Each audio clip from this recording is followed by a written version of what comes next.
πάμε σε ένα θέμα τώρα, κυρίες και κύριοι, που αφορά σε πάρα πολλές οικογένειες και πραγματικά μπορούν να δοθούν λύσεις. Και είναι τιμή μας πραγματικά που βρίσκεται εδώ κοντά μας στο Υγεία Παναπόλα, αγαπημένος ηθοποιός Γιάννης Βούρος. Και θα δούμε γιατί θα συζητήσουμε τώρα, παρακαλώ. Καλώς ήρθατε, χαίρομαι που είστε εδώ. Πάρα πολύ. Θα μιλήσουμε στον πληθυντικό. Θα μιλήσουμε και στον ελληνικό. Ωραία. Εντάξει, ευχαριστώ πάρα πολύ για την πρόσκληση. Και ο κύριος Κωνσταντίνος Γαλιώτος, παρακαλώ. Κωνσταντίνε μου, εμείς στον ελληνικό γνωριζόμαστε, εντάξει. Σας ευχαριστώ.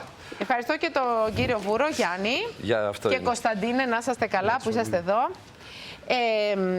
Και Γιάννη, ήρθες εδώ για να μας μιλήσεις για ένα θέμα που αντιμετωπίζεις στην οικογένειά σου και που πραγματικά βρήκες λύση, και αυτό είναι πάρα πολύ σημαντικό, γι' αυτό είπα ότι απασχολούν πάρα πολλές οικογένειες, με τα ακουστικά βαρικοείας που εξακολουθούν να είναι ταμπού στην σημερινή μας. Σε ευχαριστώ που μου δίνεις αυτή την δυνατότητα να συζητήσουμε ένα τόσο έτσι, ευαίσθητο θέμα, και μάλιστα σε μια τέτοια επιστημονική εκπομπή. Εγώ θα καταθέσω την προσωπική μου, αν θέλεις, κοινωνική εμπειρία. Ναι. Θεωρώ πως τρία πράγματα παίζουν ρόλο στη ζωή, στην πορεία της ζωής ενός ανθρώπου. Αυτή είναι τουλάχιστον η δική μου θεωρία. Είναι το DNA φυσικά, και δεν είναι ανάγκη να το αναλύσουμε τώρα εδώ. Είναι το θερμοκήπιο μέσα στο οποίο μεγαλώνει κάποιος, και όταν λέω θερμοκήπιο εννοώ σχολείο, συγγενείς και κυρίως με κεφαλαία η οικογένεια. Και το τρίτο φυσικά είναι τα γεγονότα που θα συναντήσεις στην πορεία της ζωής σου. Μένω λοιπόν στο θερμοκήπιο.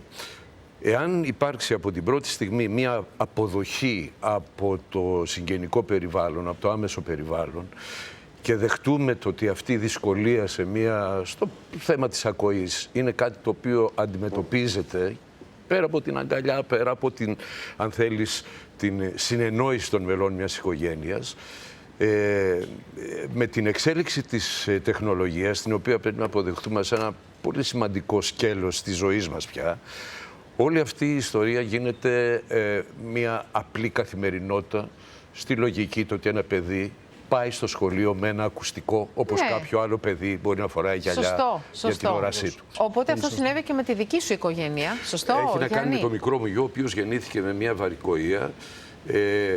Προϊόντος του χρόνου καταλάβαμε το ότι φυσικά είχα την τύχη να συνδεθώ και να γίνουμε πολύ καλοί φίλοι, αλλά όχι μόνο σε ένα επιστημονικό επίπεδο, αλλά σε ένα κοινωνικό επίπεδο. Και με τον κύριο Γαλιώτο λέτε. Τον Κωνσταντίνο, όπου η δική του εμπειρία, η δική του επιστημονική, αν θέλεις, θεώρηση ήταν αυτή που βοήθησε και τον Αλέξη, ο οποίος είναι ένας άνθρωπος μεταξύ μας αυτή τη στιγμή, το οποίος κινείται με τα πανεπιστήμια του, με την κοινωνική του ζωή, σε τέτοιο βαθμό που το θεώρησα πάρα πολύ μεγάλη τύχη το ότι βρέθηκε ένας άνθρωπος ο οποίος ακούμπησε, σαφώς είναι μια ομάδα πίσω από κάθε πετυχημένο, αν θέλεις, επιστήμονα, βρίσκεται πάντα μια ομάδα.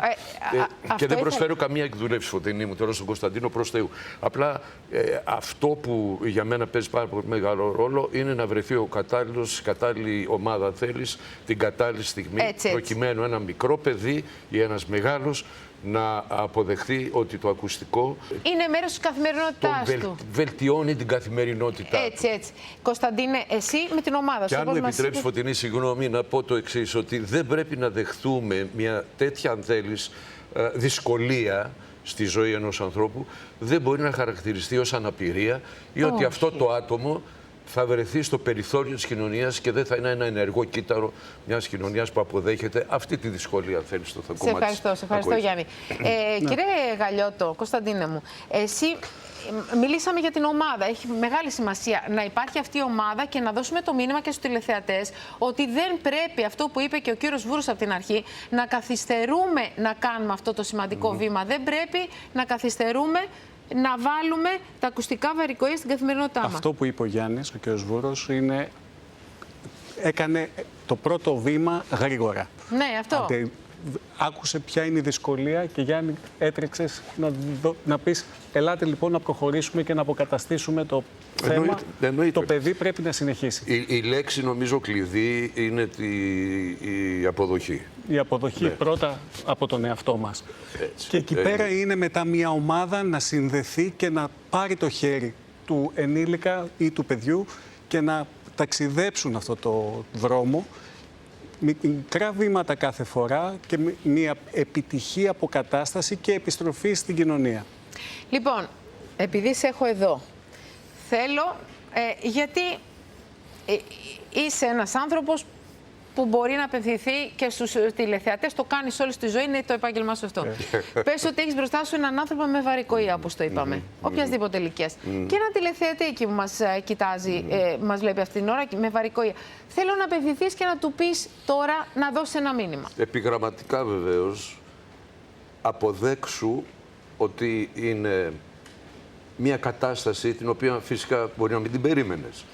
Είναι κάτι το οποίο εμφανίστηκε ξαφνικά στη ζωή σου και μπορεί αυτό να σου δημιουργήσει μια αναστάτωση, μια ανακατάταξη των συνθήκων που βιώνεις μέσα σε ένα κοινωνικό σύνολο. Αποδέξου λοιπόν ότι αυτό διορθώνεται πάρα πολύ εύκολα. Θέλω να σας ευχαριστήσω και τους δύο πάρα πολύ. Πραγματικά, εντάξει, με συγκινήσατε, ήταν και το μήνυμα πολύ έντονο. Θέλω να ευχαριστήσω και τους δύο πάρα πολύ. Σας ευχαριστώ πάρα πολύ. Περιμένετε, γιατί τώρα θέλω να πασάρω ένα βίντεο, να μείνετε κοντά μου. Χαίρομαι πάρα πολύ με την παρέα σας. Πάμε λοιπόν.